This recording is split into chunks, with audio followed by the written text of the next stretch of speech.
A kitchen isn't simply a functional place to cook and sometimes eat.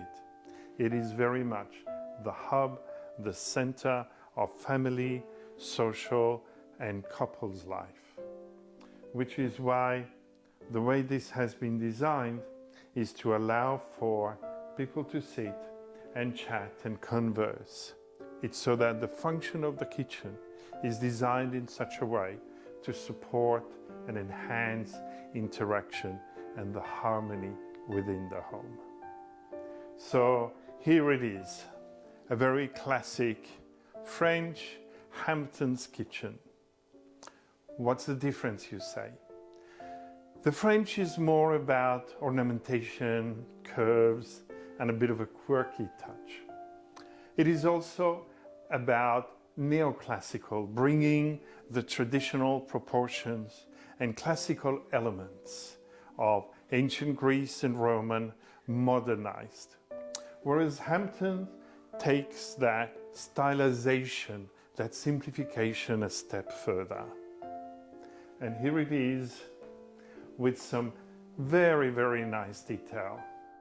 The double pelmet, the moldings, the details on the sides, on the columns, have all been studied to give it a really beautifully elegant quality, but at the same time a certain simplicity, an understated quality, while having a huge richness of detail. I love it here, the triple panel at the top. You'll notice the top panel is larger, and that creates a sense of both balance, but also it shows that the center is more important, and then on the sides you have the mirror. I love all these angles. For me, a kitchen should be as closely as possible resembling a piece of furniture. A lot of modern kitchens have a somewhat soulless quality. And the reason is that everything is flat, monoplane, whereas here you have all these angles. You have a flat recessed panel, the molding, the raised column, and here you have this return.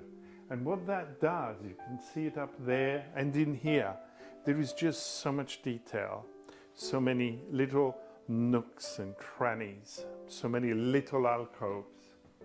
And I think that reflects the spirit of the difference between a house and a home. We've added these aged brass handles, and we wanted something also that was classical, friendly, and to bring a little bit of warmth, so we opted for an antique bronze finish. This is a butler sink, and I really like it in kitchen.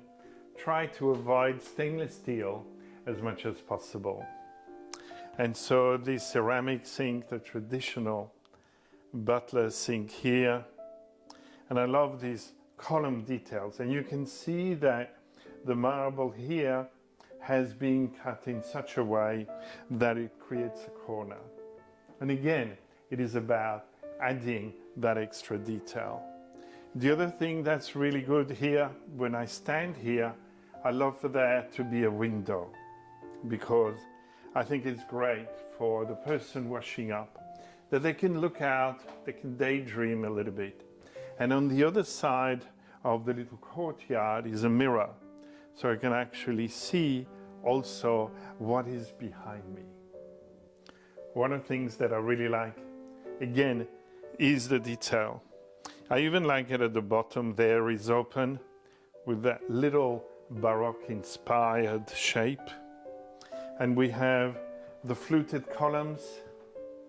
And here, in order to give some depth to the kitchen, one of the things I like to do is to put glass cabinets. And I like these small panes because again, it gives that cottagey feel. I like to also integrate open sections. You can put cookbooks or some decorations, some vases. And that's what creates a kitchen that isn't just a block. If you look at these drawers, You can see that there's solid timber in two different tones with beautiful contrasting dovetails. And dovetails are the hallmark of fine craftsmanship. When I design kitchen, I often use internally, if it is melamine, a different color. Let's say for a white kitchen, I would use maybe a French blue, cream, or an even stronger color.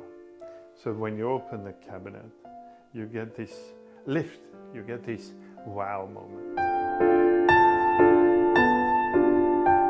It is always a lovely surprise when you open a cabinet and the inside is different. In this case, this is a beautiful veneered timber that has been used, and even the shelf and the adjustable system is small brass ferrules. This is where the detail elevates the kitchen to a new level. The other great thing about this kitchen is the size of the stove. It is a traditional stove and a very large hood.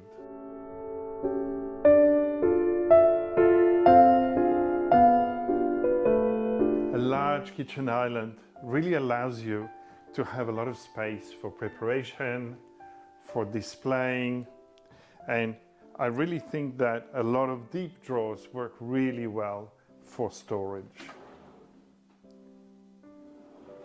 And the other thing that a kitchen island does, it creates a central focus. You'll see here the cut corner detail and the lamb's tongue molding. Often case in kitchen, the fridge is not the most attractive and tends to detract, which is why I prefer to use integrated fridges like this one, and it becomes part of the cabinetry. And this is a twin fridge with a freezer at the bottom, and we've allowed it to be a little bit deeper with a recess here for the pantry.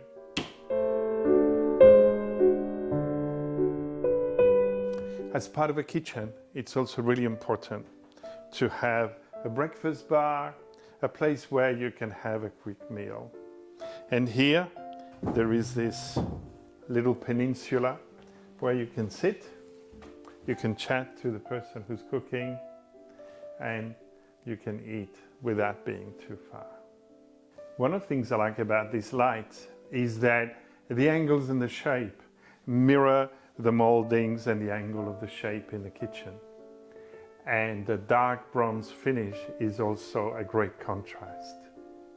This storage pantry has some lovely features up there. Instead of having transparent glass, another way to create a sense of depth and to make large cabinet less imposing and blocky, we can use mirrors. In this case, this is like an antique mottled mirror, and it softens the whole cabinet. Inside here, beautifully fitted, a bar. In contrasting dark timbers, everything you need